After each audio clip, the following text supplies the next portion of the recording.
Depuis plus d'un mois, ça n'arrête pas. La récolte de Stéphane jaunit à cause de l'eau. Jaunir et mourir, voilà ce qui pourrait bien arriver à une partie de ses champs si la pluie ne cesse pas. Là, c'est du blé. Vous voyez bien le blé qui est dans l'eau. Les premières feuilles sont perdues. Bon, celui-ci, il va peut-être s'en sortir parce qu'il a la tête hors de l'eau. Mais est-ce qu'on peut voir là-bas ce qui est sous l'eau? Ça, c'est perdu.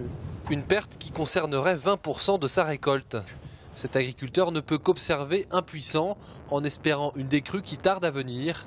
Stéphane n'avait pas vu ça depuis la tempête de 1999. C'est désolant.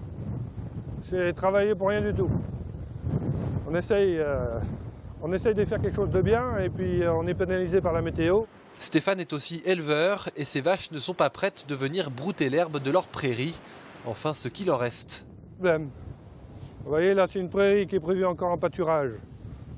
Je ne vais pas mettre les bêtes dessus tout de suite. Bon, qu'est-ce qu'il va y avoir en dessous comme herbe? Que de la mousse. Si elles se mettent à pâturer de la mousse, elles ne vont pas profiter beaucoup. Donc on sera obligé de les complémenter plus tôt dans la saison. Donc résultat, encore des dépenses inutiles.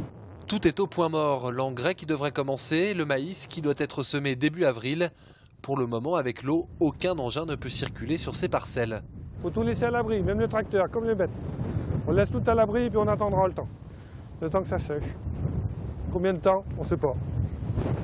Et la situation ne risque pas de s'améliorer dans les prochains jours. De la pluie, toujours de la pluie, au moins jusqu'à la semaine prochaine.